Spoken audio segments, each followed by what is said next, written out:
Back with another book review. This week we have a very special guest. Shelby is with us to actually talk about A Court of Thorns and Roses by Sarah J. Maas. So, what is this book about? So, this book is this, what they say, romantasy. It has to do with fae and fighting and family. There's so much packed into this whole series, in fact, the ACOTAR series, to help you instead of A Court of Thorns and Roses. It has to do with this. I think she's 19 when the series begins. I think her name's Farah. She lives with her two sisters, Nesta and Elaine, and their father. They're poor. What ends up happening to transpire this whole story is she ends up killing this wolf that is actually a fae, and she gets taken by this beast that is like, you need to come with me or you're going to die. Basically. So she goes with this creature to the to Perithian is what they call it. It's the Fey lands, and lives there.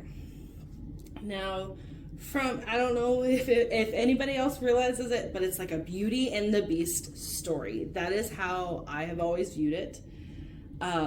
So she lives there and is held captive, basically. Like, she can free roam, do whatever she pleases, but she can't leave Perithian. And so eventually she is sent back.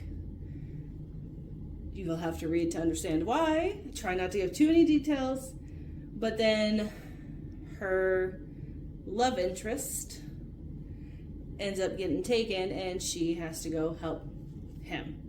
And when she goes to help release him from being held captive, she has to go through these 3 trials. I will not tell the 3 trials. You'll have to read. And there's also a riddle that she is given. If she can finish the 3 tasks, they can all leave. They're all free. But if she finishes the riddle, they're instantly free. Oh, now remember, okay. Look at the wording of what you're reading. So, I can't tell you the end of it. I won't put that spoiler on you. But this is a really good book. I have really enjoyed it. It's, like I said before, it's my Roman Empire. It's what got me into reading. I have enjoyed this whole series. And it's awesome. I absolutely enjoy it. Okay, well, first of all, I love that because among other many groups of people, I am also a fan of Beauty and the Beast. And I love when they do retellings. It's fantastic, and I've heard such good reviews about this series, so I'm excited to try it out myself. Let me throw out a couple more questions for you. So what is one of your favorite things that happens in this book? I mean, obviously not giving too many spoilers, but what's something that really stuck out to you? I really liked how, in a sense, I could envision myself as Farah. Okay, because I'm that older sister. I have to take care of my family. I will do anything and everything for my family. And that's how I see Farah. Right, so she's really relatable. Exactly. Awesome. Exactly. Okay, yeah. And it's crazy, like, what she has to go through. Not just in this book, but the rest of the series. Right. But it's something that is quite relatable to me, and it might be something different for somebody else. And it was the Beauty and the Beast thing too. Like, I'm a fan of Beauty and the Beast too. I'm a big Disney fan. But it also made it that twist. There was a twist to it that I really enjoyed reading about. Okay, so I guess obviously we've heard lots of the positives.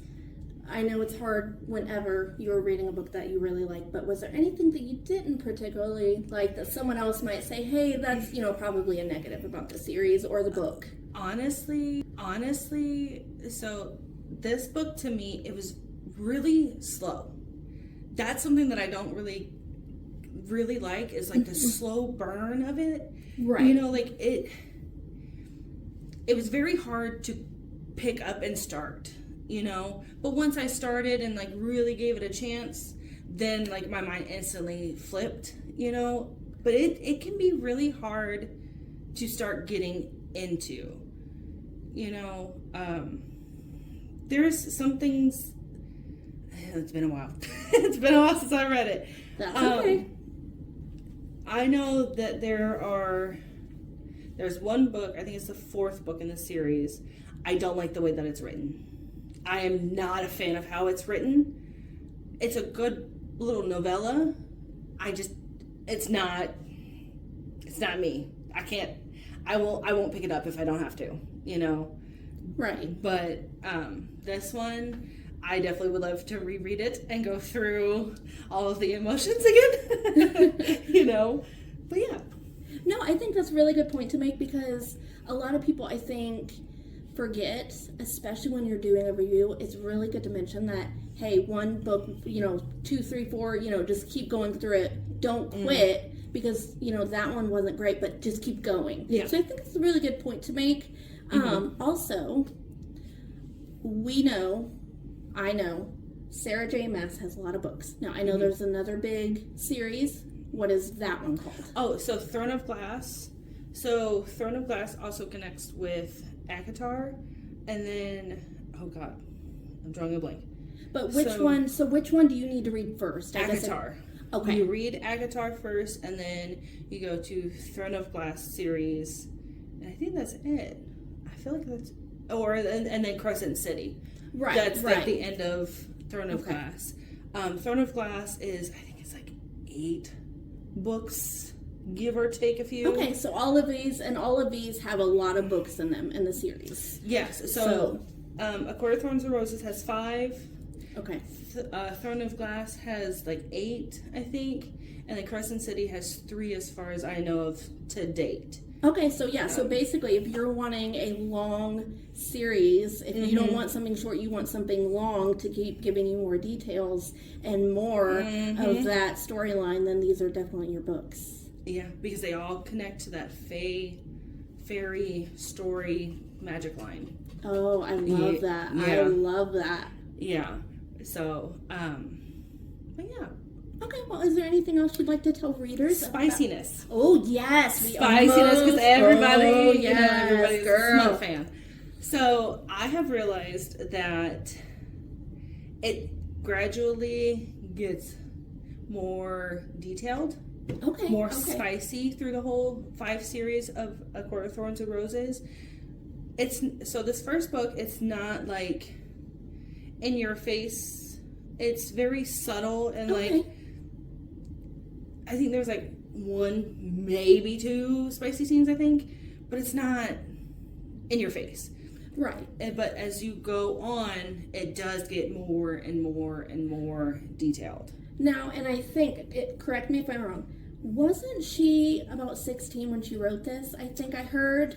Maybe. I think I did just see that. So people were talking about that being so young when she wrote this first series, that would be why, there wasn't a lot of spice and she just had started out. And also, I think, especially for people who haven't read a lot of fantasy, romantic books, that's a good little taste. So to get you pretty much, see where you like it. Yeah. Honestly, I couldn't agree more, because this will give you a taste of what you're comfortable with and what you're not comfortable with. Yep, I like that. And by the last book. The last book made me blush. Okay, so you heard it. Last book is spicy, y'all. I can't believe I just about went over the spicy level. Thank you, Shelby, for bringing me back. We gotta talk about the spice, girl. Yes, so I think this will really help for new beginners, like, because I've just started reading like a month, maybe 2 ago. Right. So like this got me where I would like to go with it. Right. And it's a good guideline, honestly. That's how I feel. Yeah, definitely. But that's it. I think that's what I really hope people will read it, because it's such a good series. It's My Roman Empire. I hope you read it. Oh yes, Because I plan I'm excited to talk to somebody else about it. Oh yes, I plan to read the series. It is on my list of to be read. I know everybody has a long list of that, but yes, this is on there. And honestly, fantasy is my cup of tea with a little bit of spice in there, and ooh, it picking up. I like that because I feel like it almost it's not right in your face. Like you work up to it. So yeah, readers, definitely give A Court of Thorns and Roses and Sarah J. Maas books a try. Give this video a like, comment down below. What do you think? And definitely let's give Shelby a round of applause. Thank you, Shelby, for being our special guest. Thank you for having me. No problem. And always happy reading, y'all.